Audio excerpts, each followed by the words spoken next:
నంద్యాల జిల్లా ఆలగడ్డలో ఎన్నో అక్రమాలు జరుగుతున్నాయని వైసీపీ నేత భూమా కిషోర్ రెడ్డి ఆగ్రహం వ్యక్తం చేశారు.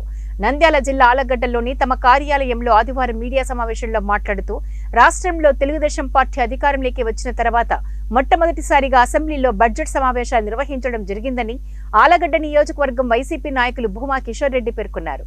అసెంబ్లీ సమావేశాల్లో స్థానిక ఎమ్మెల్యే భూమా అఖిలప్రియ 3 సార్లు మాట్లాడేందుకు స్పీకర్ అవకాశం ఇచ్చినప్పటికీ ఆలగడ్డ సమస్యలను గురించి మాట్లాడకుండా ఆన్లైన్ మోసాలు, లోన్ యాప్ల గురించి అలాగే టూరిజం గురించి మాట్లాడడం విడ్డూరంగా ఉందని విమర్శించారు.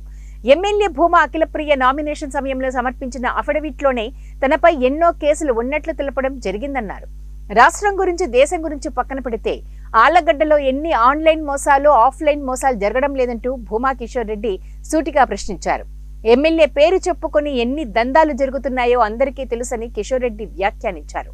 ఆలగడ్డలో శిల్పకళా మందిరాలలో శిల్పాలు తయారు చేసుకునే శిల్పుల వద్ద నుండి పూలు అమ్ముకునేవారు, చెప్పులు అమ్ముకునే వారి వరకు వసూళ్లు చేస్తున్నారని భూమా కిషోర్ రెడ్డి విమర్శించారు. ఆలగడ్డలో జరుగుతున్న అక్రమాలపై ఇలా చెప్పుకుంటూ పోతే ఎన్నెన్నో ఇబ్బందులు పెడుతున్నారని అన్నారు. ప్రజలు ఈ విషయాన్ని ధైర్యంగా ప్రశ్నించాలని, వారికి వైఎస్ఆర్సీపీ తరపున అండగా నిలుస్తామని తెలిపారు. ఇప్పటికైనా వీటన్నింటినీ పక్కన పెట్టి ప్రజలకు న్యాయం చేసేందుకు ముందుకు రావాలని భూమా కిషోర్ రెడ్డి సూచించారు. రానున్న జమిలీ ఎన్నికల్లో తిరిగి వైఎస్ఆర్సీపీ ప్రభుత్వం రాబోతుందని అన్నారు. తమ ప్రభుత్వం వచ్చిన తర్వాత ఎవరెవరి దగ్గర ఎంతెంత వసూలు చేశారో ఇచ్చిన వారి డైరీలు రాసుకుంటే వారి ఆస్తులను అమ్మి అయినా సరే వారికి తిరిగి ఇప్పిస్తామని, అక్రమ వసూళ్లకు పాల్పడిన వారిపై కేసులు కూడా పెట్టడం జరుగుతుందన్నారు. ఆలగడ్డ నియోజకవర్గంలో ఇటీవల తుఫాన్ తాకిడికి వరి పంట పూర్తిగా దెబ్బతింటే కనీసం పొలాల వద్దకు వెళ్లి పరిశీలించిన పాపాన కూడా పోలేదన్నారు. గతంలో వైసీపీ ప్రభుత్వంలో మార్ఫెడ్ ద్వారా రైతుల ధాన్యాన్ని కొనుగోలు చేసేందుకు కేంద్రాలు ఏర్పాటు చేసిందని, ఈ రోజు అవి ఎక్కడ ఉన్నాయని భూమా కిషోర్ రెడ్డి ప్రశ్నించారు. అహోబిలం విషయానికి వస్తే మంత్రిగా ఉన్న హయాంలో కనీసం సరైన రోడ్డు కూడా వేయించలేకపోయారని, టూరిజం మినిస్టర్ గా ఉండి కనీసం రూములు కూడా కట్టించలేకపోయారని భూమా కిషోర్ రెడ్డిని విమర్శించారు. ప్రజల నుండి డబ్బులు వసూలు చేసిన ఏ ఒక్కరిని వదలబోమని కిషోర్ రెడ్డి హెచ్చరించారు. మాట్లాడిన ఇష్యూ ఈరోజు రాష్ట్రంలో, దేశంలో జరుగుతున్న ఆన్లైన్ మోసాల గురించి మాట్లాడడం జరిగింది. నేను సూటిగా ఆమెను ఒకటి అడుగుతున్నా, ఈరోజు నువ్వేనమ్మా టాపిక్ గురించి మాట్లాడాల్సింది?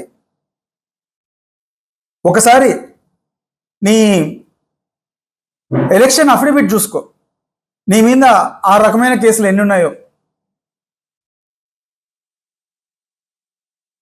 ఈరోజు రాష్ట్రంలో, దేశంలో దాని గురించి తర్వాత పక్కన పెడదాం. ఆర్లగడ్డలో జరుగుతున్న ఆఫ్లైన్ మోసాలు ఒకటా రెండా? ఈరోజు చూస్తే ఆర్లగడ్డలో ప్రతి ఒక్కటి దోపిడీ అయిపోయింది. ముఖ్యంగా ప్రతి ఒక్కటి కూడా నీ పేరు చెప్పే చేస్తున్నారు. నీకు తెలుసో తెలీదో నువ్వేమో అడగపోయి నీతిమంతురాల్లాగా, ప్రతివతలాగా నువ్వు మాట్లాడుతున్నావు. ఏమని? మేము ఇట్లాంటి దొంగతనాలు చేస్తున్నారు, అవి చేస్తున్నారని. కానీ ఇక్కడ చూస్తే ప్రతి ఒక్కటి, ఒక పక్క ఈరోజు శిల్పకళ వాళ్ళు, ముఖ్యంగా ఫస్ట్ స్టార్ట్ చేద్దాం ఇక్కడ నుండి. ఎన్ని ఉన్నాయంటే చెప్పుకుంటూ పోవాలంటే చాలా ఉన్నాయి.